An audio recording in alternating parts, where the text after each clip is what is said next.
afternoon, I'm Mai Rodriguez. Today on Newsfeed at noon, more than 400 people are arrested in another suspected POGO hub in Pasay City.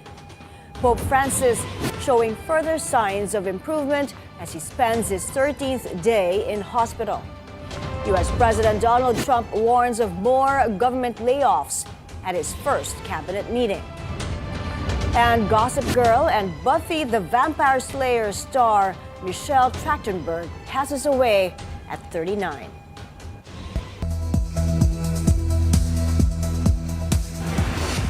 We begin with a bit of good news as Pope Francis, who's battling double pneumonia, is said to be showing a further slight improvement. The Vatican says a previously reported kidney problem has also been resolved and that the 88-year-old pontiff rested well. Sources also say he has been able to eat normally and move about in his room at the hospital. Francis was hospitalized earlier this month after experiencing difficulty breathing for several days. He's now on his 13th night, the longest hospital stay of his nearly 12-year papacy. Meantime, prayers continue to pour in for Pope Francis. A cardinal led a mass for the Pope at the hospital. The mass was held at the facility's St. John Paul II Chapel and was attended by the faithful and also healthcare workers. For now, all over the world there are many faithful, many people who pray for the Holy Father. And it seemed right to be here at the Gemelli Hospital for this Eucharistic rite. Yesterday this prayer began, and it will go on until the Lord gives him full health. Hundreds also gathered around the altar at the Vatican's St. Peter's Square. Several cardinals and officials joined the prayer service. The Pope is important, I think, for the whole world. So it is only right that we come here with a thought and greet him even just with a thought. And just kind of walking through here every day, you can kind of feel how everything's been kind of sad. So I definitely say it's disappointing and kind of everyone's on edge. There's a lot of tension in the air. More government layoffs looming under Trump 2.0. At his first cabinet meeting, President Donald Trump's billionaire backer Elon Musk vowed to move quickly to slash spending. The world's richest man said he aims to cut the $6.7 trillion budget by $1 trillion this year, a target that's feared to disrupt several government programs. Trump, though, has promised to keep their hands off popular health and retirement benefits. About 100,000 of America's 2 million civilian federal workers have been fired or have already taken a buyout. I'd like to add that those million people that haven't responded, though, Elon, they are on the bubble. You know, I wouldn't say that we're thrilled about it. You know, they haven't responded. Now, maybe they don't exist. Maybe we're paying people that don't exist. Don't forget, we just got here. This group just got here. But those people are on the bubble, as they say. You know, maybe they're going to be gone. Maybe they're not around. Maybe they have other jobs. Maybe they moved and they're not where they're supposed to be. A lot of things could have happened. I wouldn't say that Biden ran a very tight administration. They spent money like nobody's ever spent money before, wasted money. The Green New scam, all of the different things they spent money on. Musk, meanwhile, warns America would go bankrupt without the Trump administration's spending cuts. Musk, who heads the Department of Government Efficiency, has repeatedly branded himself as Trump's tech support. I actually just call myself a humble tech support here because this is actually, as crazy as it sounds, that is almost a literal description of the work that the Doge team is doing, is helping fix the government computer systems. Many of these systems are extremely old. They don't communicate. There are a lot of mistakes in the systems. The software doesn't work. So we are actually tech support. It's ironic, but it's true. Over over to the Middle East as Hamas hands over bodies of 4 hostages to Israel. That's in exchange of hundreds of Palestinian prisoners, marking the final swap of the first phase of the fragile truce in Gaza. The initial phase, which will end this week, also included the withdrawal of Israeli troops from some positions in Gaza, as well as an influx of aid. The ceasefire's next stage aims to end the 16-month war, but its fate remains unclear. Hamas says it has not received any proposals so far. Here at home, authorities raid another suspected POGO hub in Pasay City. More than 400 people were arrested Wednesday from the 10-story condominium building. Most of them are Chinese, Vietnamese, and Malaysian nationals. The raid was conducted by the Presidential Anti-Organized Crime Commission, the National Police, and the Pasay City government. Investigators are now looking into various scams that the suspects are allegedly involved in. Senators renew their call for the total removal of all offshore gaming operations in the country. This follows the kidnapping of a 14-year-old Chinese student, which authorities believe is linked to POGO operations. Senator Sherwin Gatchalian insists POGOs must be wiped out once and for all, as these continue to spread fear and danger in communities. Senate Deputy Minority Leader Risa Ontiveros echoes these concerns. She also warns of evolving tactics used by POGO-linked groups, including fake travel advertisements, to lure unsuspecting individuals into human trafficking and scam operations.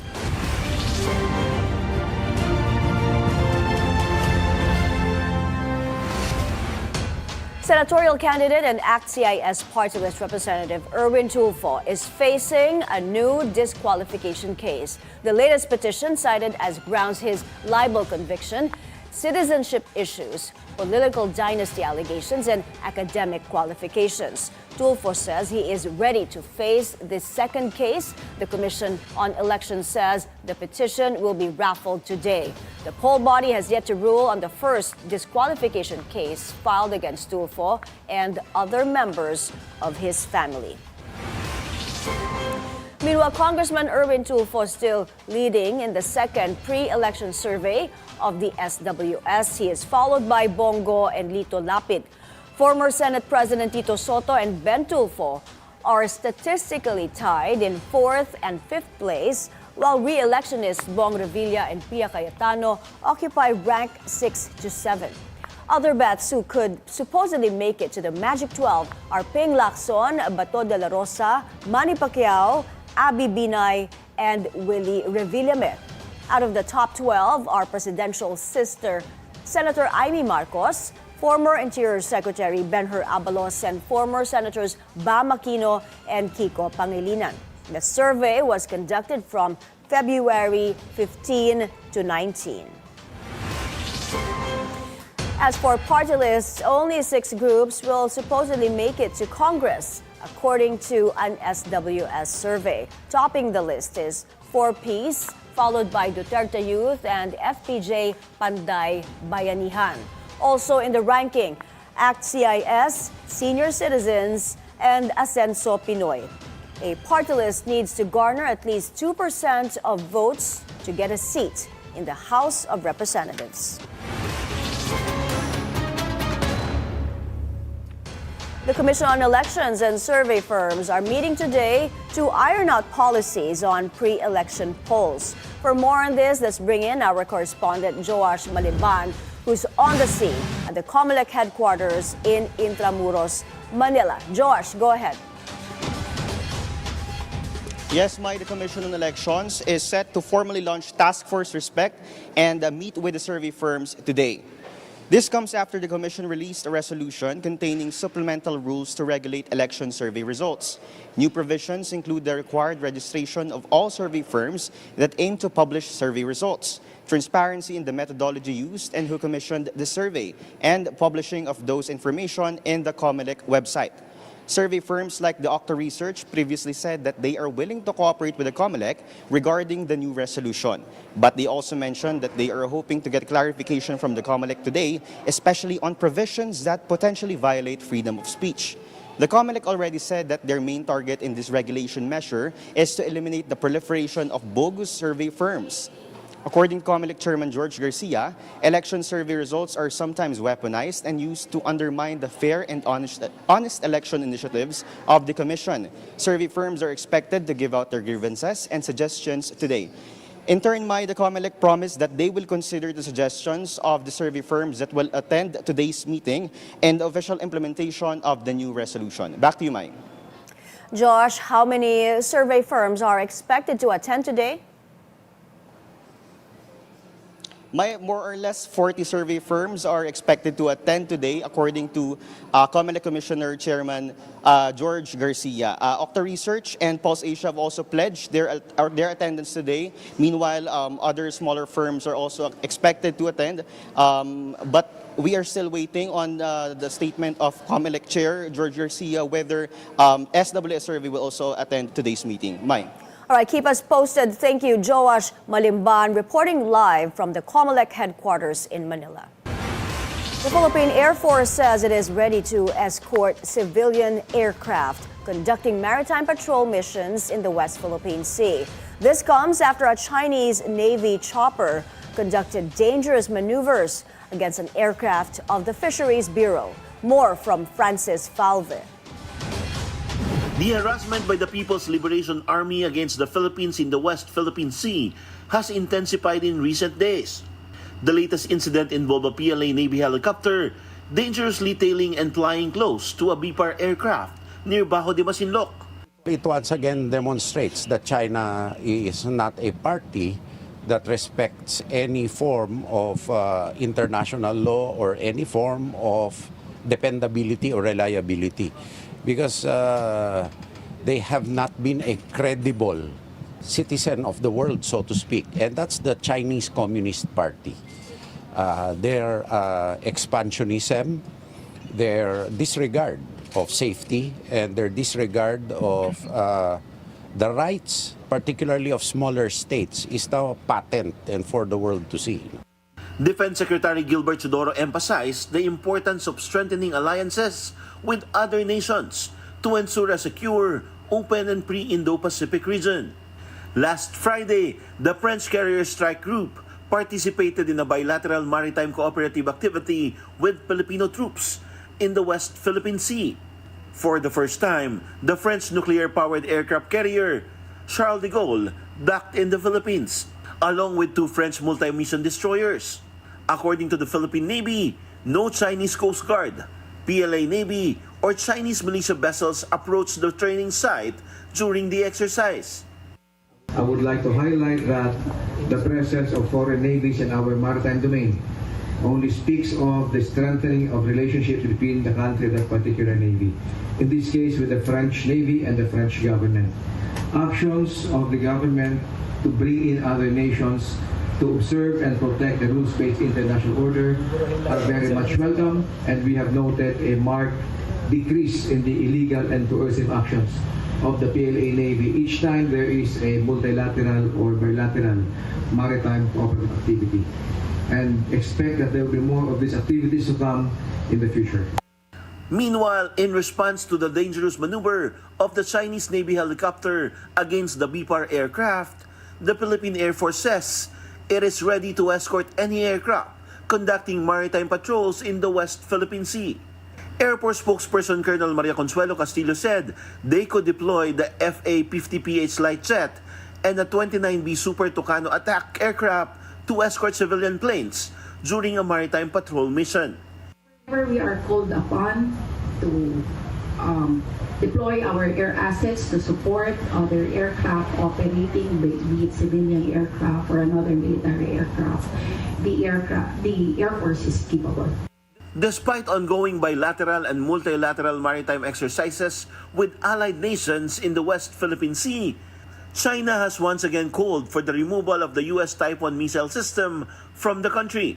However, the Armed Forces of the Philippines insists the system will continue to be used in upcoming joint military exercises between Filipino and American troops. The AFP also stressed that the Philippine military has never left the West Philippine Sea and continues to document every incident that occurs in the area. Francis Polbe, Bilyonaryo News Channel. We're taking a break. Still ahead, the Philippine economy again expected to miss the government's growth target. That and more here on Newsfeed at noon. Stay with us.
You're back on Newsfeed at noon. A fisherfolk group calls for the repeal of the Supreme Court's decision effectively allowing commercial fishing in waters previously reserved for small-scale fishers. Paulo Barcelon is on the scene in Manila for an update. Paulo, what more can you tell us? Good afternoon, Mai. Fisher Folks Group Pangisda Pilipinas led a group of around 100 fishermen to the Supreme Court earlier this morning, calling on the High Court to reverse its ruling declaring as unconstitutional laws banning commercial fishing in municipal waters. Pangisda Pilipinas President Pablo Rosales said the move is already seriously affecting fishermen in coastal areas such as the Manila Bay and neighboring provinces like Bulacan, Bataan, and Cavite. Dagdag na gastos yun dahil dati nasa 2 kilometers ka lang, ngayon nasa gitna ka na ng Manila Bay, mga 5 to 7 kilometers na, kaya dagdag na pahirap yun sa maliit at kaunting nahuhuli within the Manila Bay. Dati, minsan nakaka-15 kilos, nakaka-20 kilos, kaya lang kapag ka-in-average mo yun sa loob ng isang buwan, 5 kilos lang halos ang average.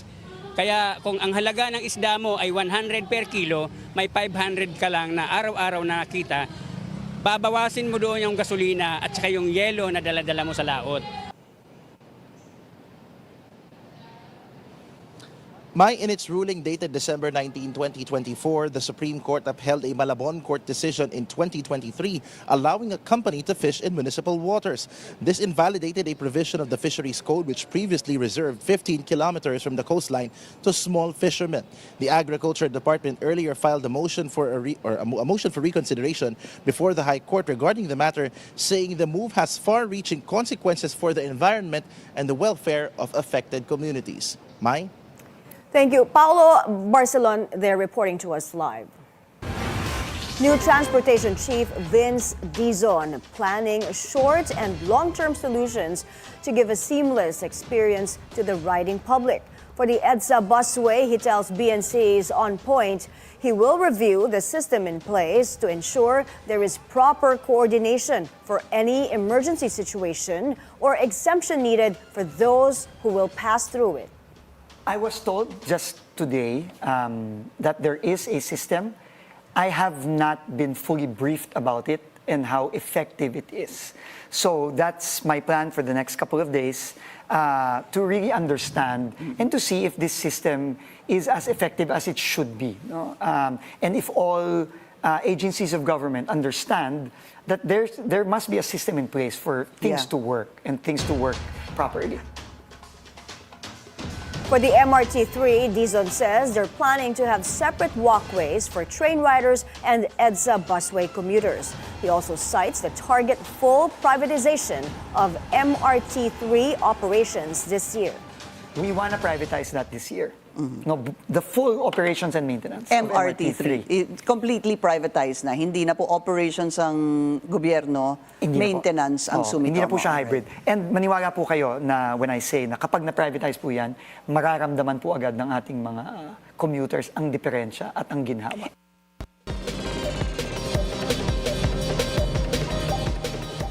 The Philippine economy may once again miss the government's growth target of 6 to 8% this year. UBS investment bank Global Research projects the economy will grow by 5.9% due to possible volatility in inflation from food supply shocks. But this is higher than the agency's earlier projection of 5.6%. Last year, the gross domestic product grew by 5.6%, falling short from the revised 6 to 6.5% government target range. This triggered a bloodbath on the Philippine Stock Exchange, with the benchmark index falling by 4% to 5862 last January 31st. The Philippine Economic Zone Authority has approved more investment pledges this February. The figure more than doubled to almost 23 billion pesos, which is significantly higher than the nearly 10 billion pesos worth of pledges recorded in the same period last year. Last week, the PEZA board greenlit 26 new projects, which are expected to generate over $240 million in exports and create nearly 10,000 jobs. 9 of these projects are in export manufacturing, while the rest are in information technology, business process management, and economic zone development. Country's gaming industry proving to be strong as PAGCOR reports record revenues for 2024. Sujin Kim with the details. The Philippine gaming sector is poised for continued expansion in 2025, building on record-breaking revenues from the previous year. Gross gaming revenue, or GGR, hit 410.5 billion pesos in 2024, the highest on record, while gross revenue surged to 112 billion pesos, marking a 40% increase from 79 billion in 2023, the highest in 14 years. The biggest revenue contributors remain to be integrated resorts and e-gaming, with offshore gaming operations accounting for the smallest share. For 2025, gross revenue is projected to reach 125 billion, fueled by new gaming operators in Quezon City, Cebu, and Boracay, alongside sustained growth in e-gaming and integrated resort operations. Yung integrated resort na nagbukas sa Quezon City, dahil is beginning to mature, tumataas na rin ang sales. Noong umpisa, noong June, medyo pahina. Pero ngayon nakita ko, January, February, medyo paano na? It's a rising sun. GGR is projected to have a 10 to 22% increase this 2025. The way I see it now, siguro easily 410, 500, 410, 450. I think my honest feel, can I say between, or you want me to give them? I think it's between 450 to 500. Up to 5. Sabihin natin 450 to 480. 450 to 480? Yes, that means 20%, di ba? E-gaming is a primary growth driver boosted by lower licensing fees, attracting more registrations. PAGCOR Chief Alejandro Tenco sees e-games to catch up with integrated resorts and casinos soon. Meanwhile, PAGCOR remains firm on its 2026 timeline to begin the privatization of its 41 state-run casinos, citing concerns over its dual role as both regulator and operator. Despite concerns over revenue loss, Tenco says privatization will not negatively impact earnings. Ang totoo mukhang we will see better numbers. You will have no more leases that you pay. It amounts to billions of pesos annually. We do not own a single property. These properties that where Casino Filipinos are located, inuupahan lang po ng PAGCOR. Tipid ka rin sa sa personnel. Mahigit po kalahati ang mawawala. Can you imagine? With the salary standardization in government ngayon, every year po yun. PAGCOR also played a key role in the Philippines' removal from the Financial Action Task Force gray list, working closely with regulators to strengthen anti-money laundering policies. PAGCOR was very instrumental also. Dahil in the last 6 months, my God, we have been working on so many of the observations of the Anti-Money Laundering Council, not the AMLA of the Philippines. So talagang the PAGCOR team was moving heaven and earth to fulfill, to what term I'm gonna use, to correct the deficiencies namin. PAGCOR, I can assure each and every one of you, will continue to make sure that all the rules and regulations related to anti-money laundering will be monitored properly. Moving forward, PAGCOR is open to collaborating with the Department of Tourism to position the Philippines as a premier gaming destination in the region. Soojin Kim, Bilyonaryo News Channel. The Trade Department says it is ready to help Toyota raise owners affected by the company's recently announced recall of thousands of units. Details from our mobility correspondent, G. Baroga. Toyota Motor Philippines is recalling 28,828 raised units due to a faulty engine control unit or ECU that powers the internal combustion engine. The affected vehicles were produced between December 1, 2021 and July 15, 2024. The Trade Department says it is closely watching the recall considering the huge number of affected units. Since voluntary naman sila nag-declare ng recall, na-identify naman nila at they're proactive, we give them a chance to do the either repair or replace the particular defective part or refund. So far, the DTI has not received complaints from affected race owners but says they are ready to assist if needed. The first step in such cases is mediation. Pag hindi nila na-recall, magiging issue yun at marami magreklamo. So, tinutulungan natin sila na specifically we'll do some advocacy. Ipopost natin yan sa ating mga social media pages kasi baka hindi lahat ma-notify. But we'll also make sure that Toyota is able to notify all the 28,000 unit owners. Toyota declined BNC Mobility's request for comment but stated that they have launched a special service campaign for ECU reprogramming. Affected customers will be contacted and encouraged to set appointments with authorized Toyota dealers to get the fix done free of charge. ASEC Uvero also emphasized that if a vehicle suffers damage, it should be repaired, especially if it is still under warranty. If repairs are not possible, the part must be replaced or the customer should get a refund. Karapatan niya ng mga consumers. So, kailangan lang alam nila yung rights nila. At kung nahirapan silang ilapit yan sa kanilang mga sellers, kung dito man dito sa mga dealers, nandito lang kami para tulungan sila para ma-address yung kanilang mga problema. The DTI vows to keep an eye on Toyota to ensure they cover all affected units. Last year, the car company issued a similar recall due to brake issues affecting 4,345 race units made between September and December 2022. For BNC Mobility, G. Baroga. Up ahead, Britain's Prince and Princess of Wales show off their culinary skills in a royal bake-off. Stay tuned to Newsfeed at noon.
You're back on Newsfeed at noon. Again, the headlines.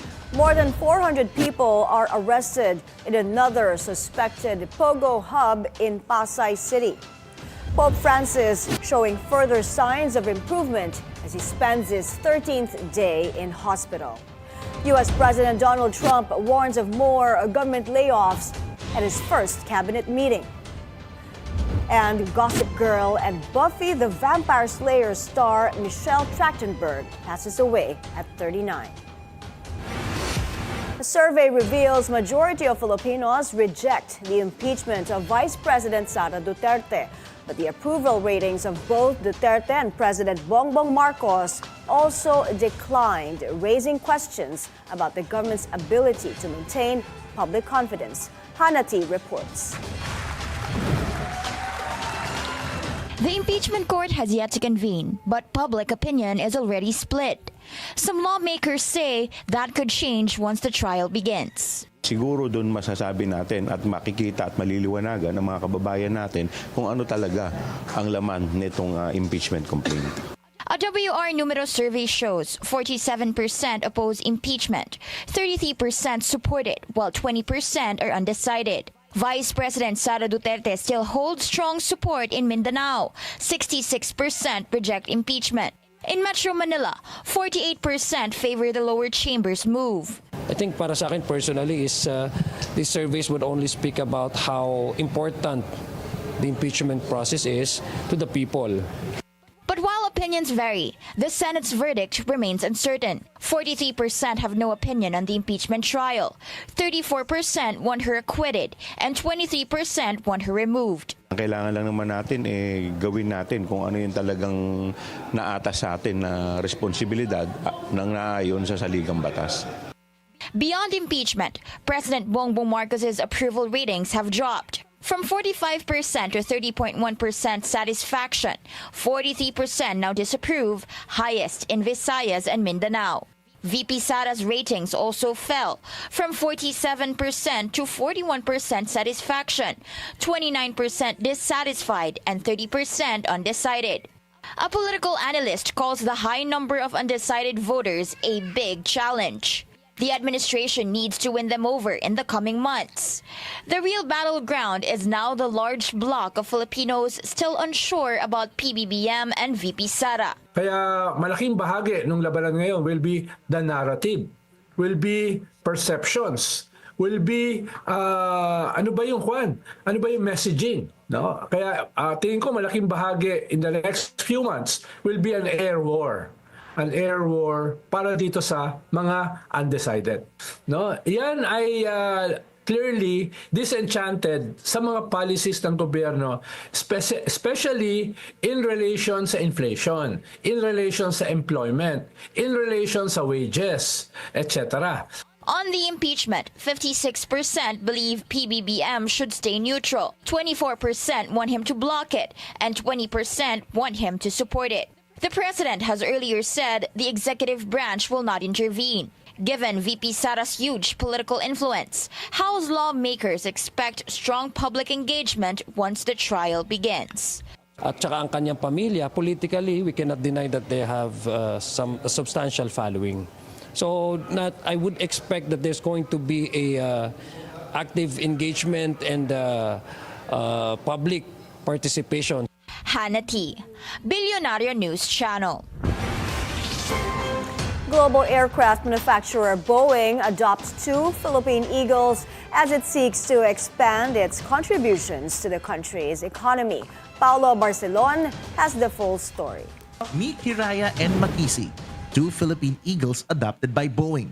At a ceremony at the National Museum of Natural History in Manila, environment officials, members of the Philippine Eagle Foundation, and Boeing executives witnessed the formal announcement of the Eagles' names. The names were chosen by grade school students from the Ateneo de Manila University and were also decided via social media voting. Hiraya was rescued in 2024 in Bukidnon. Her left wing was amputated after she was shot. She is now under the care of the Philippine Eagle Center and will remain in captivity. Makisig, meanwhile, was rescued in 2011. He was released from the Eagle Sanctuary in 2014, but was recaptured also after being shot. The foundation says both eagles will remain in the Philippines. Yung kasing upkeep ng Eagle, food, medication, yung pag-aalaga, lahat ng dyan, it costs money. And so Boeing provides the funds to ensure that each of those 2 Eagles are supported and properly cared for. Eagle 1. Boeing Southeast Asia President Penny Burt says their partnership with the Philippine Eagle Foundation marks a significant milestone in their global environmental efforts. The Philippine Eagle Foundation is doing sustainability and conservation work that speaks directly to the heart of the Philippines, to the pride of the Philippines, to the future, and we love the connection with aviation. Boeing is currently investing at least $100 million per year in the country's aviation sector, as its aircraft, from the iconic 747 to the newer 777s, are a staple of Philippine skies. Boeing also says that its partnership for environmental conservation goes hand in hand with its goal of helping to develop the Philippine aviation sector. We see enormous opportunity for the Philippines, the future of the Philippines aviation and aerospace sector, where Boeing can make a huge contribution. The foundation, meanwhile, also screened its docu-film To Save Our Eagles, which aims to educate people about the efforts to protect one of the most critically endangered birds in the world. Paulo Barcelon, Bilyonaryo News Channel.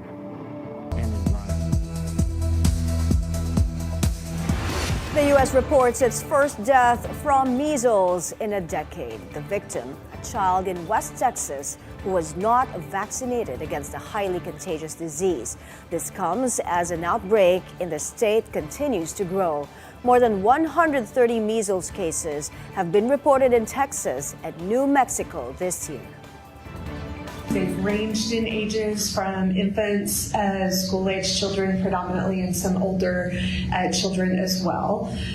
What we see with these patients is really what we see classically with measles. So in general, the clinical presentation of measles is one that has high fever associated with it, and then a constellation of respiratory symptoms, red, watery eyes, significant nasal congestion, and cough.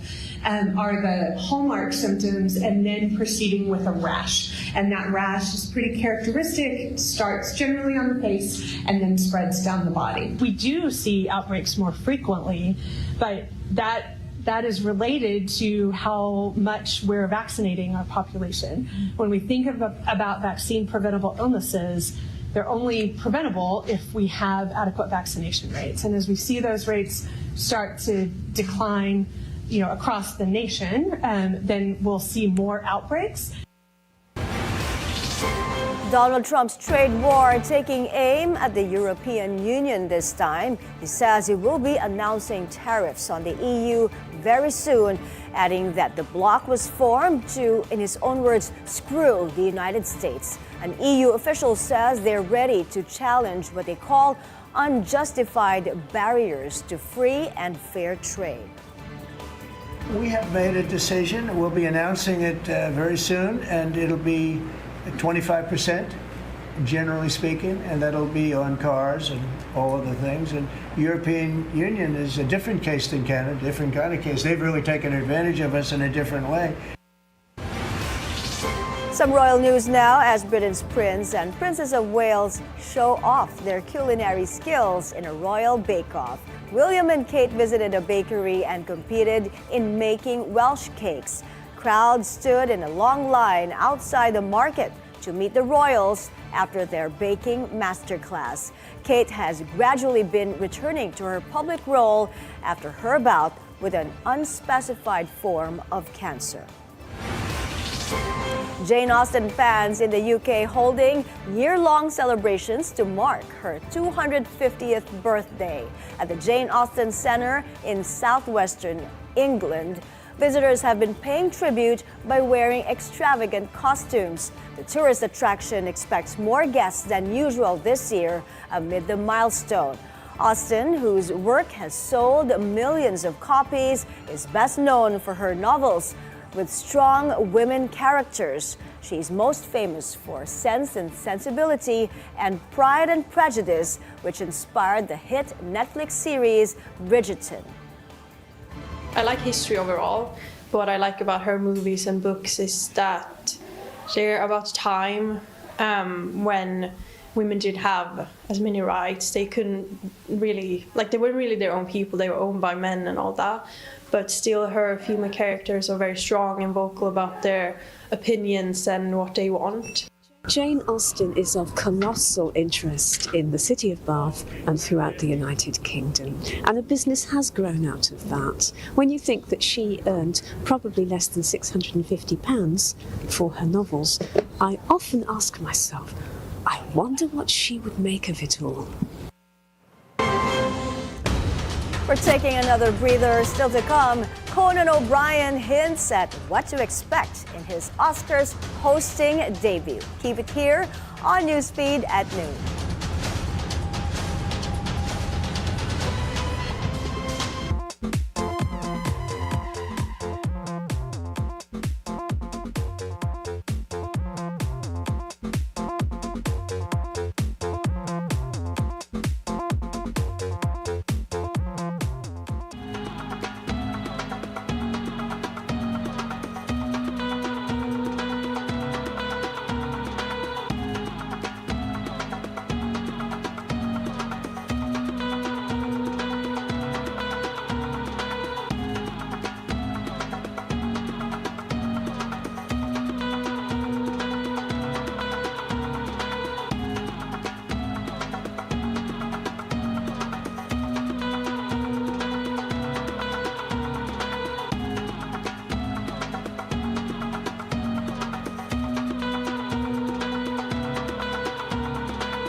You see C5 and Commonwealth, which don't have the exclusive bus lanes.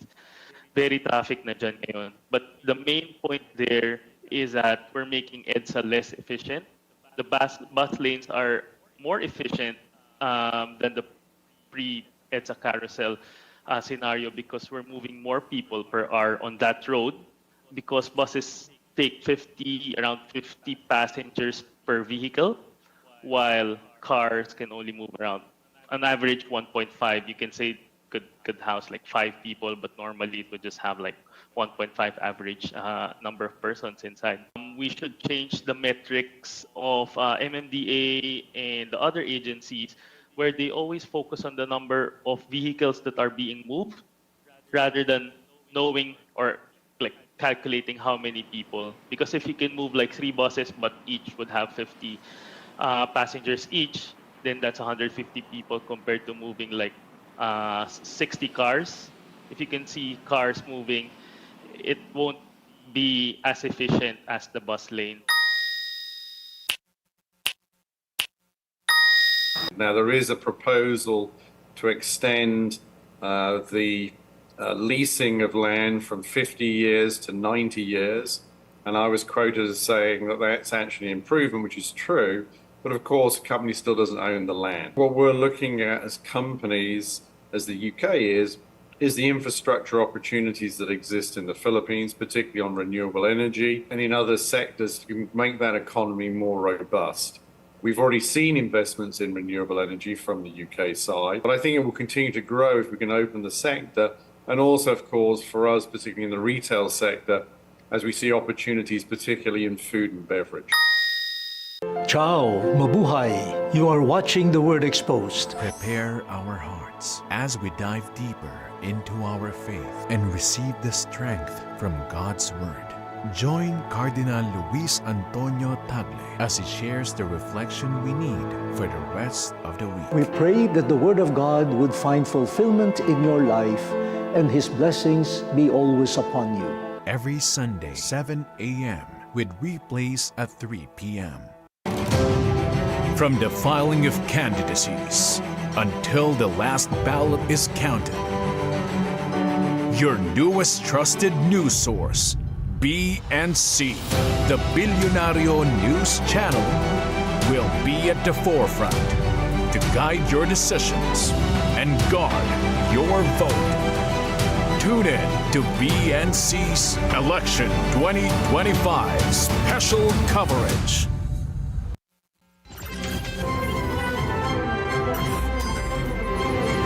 Sad news in Hollywood. American actress Michelle Trachtenberg has passed away. She was 39. Police in Manhattan say they responded to a 911 call Wednesday and found her unconscious and unresponsive inside an apartment. Michelle was best known for her roles in Buffy the Vampire Slayer and Gossip Girl. She started her acting career as a child star in the 90s, playing the lead role in the 1996 comedy Harriet the Spy. She also appeared in several Nickelodeon productions. On to some lighter news in entertainment. Conan O'Brien gives a peek into what to expect in his Oscars hosting stint next week. The comedian promising a show infused with positivity. But he also says he will not shy away from tough issues. This will be the first time that Conan will host the Academy Awards. The ceremony will take place in Los Angeles March 2nd or March 3rd, Philippine time. I think as host, I cannot ignore the moment we're in, but I also have to remember it's threading a needle. I also have to remember what we're here to celebrate and infuse the show with positivity and also shine a light on all these people who've worked incredibly hard, not just A-list celebrities, but people that you never see, craftsmen, craftspeople that work incredibly hard and have spent years making these films. And so I want to make sure that we address where we are in this moment on March 2nd at this time, but I do it with humor, and that I also make sure that the night doesn't drift into only about that, or because I think that's robbing people of something beautiful, hard work that they've done. And so it's a difficult line to walk, but I'm determined to figure it out. Renowned rapper producer Tyler, the Creator, is bringing the party to Manila this year. Tyler will take his Chromacopia, the world tour, to the Smart Araneta Coliseum on September 20th. Ticket sales will go on sale on March 5th. Chromacopia is a hip-hop superstar's 8th studio album with hits Sticky and Darling I. In sports, Barangay Ginebra San Miguel is off to a strong start in the semifinals of the PBA Commissioner's Cup. The Gin Kings were too good and too much as they beat the Northport Batang Pair by 22 points. Final score 115-93. Troy Rosario paced the Gin Kings with 16 points, 8 rebounds, and 3 assists to earn the Best Player of the Game honors. In the first game, the TNT Tropang Giga escaped the rain or shine Elasto Painters by 4, 88-84. Best Player of the Game, Jason Castro, showed flashes of his brilliance, connecting 6 of his 7 triples to finish with 24 points. The Blur also dished out 3 assists and had 4 steals. And from the hardcore to the Taraflex, a growling victory for the UST Golden Tigresses in UAAP Season 87. The girls from España escaped the De La Salle Lady Spikers in 5 thrilling sets. Angge Poyos led UST with an all-around game, 28 points, off 24 kills, 3 blocks, and an ace. She also had 16 excellent digs. UST will seek to win its 3rd straight game on Saturday against the Adamson Lady Falcons. Speaking of Adamson, the Lady Falcons bounced back with a sweep of the UE Lady Warriors.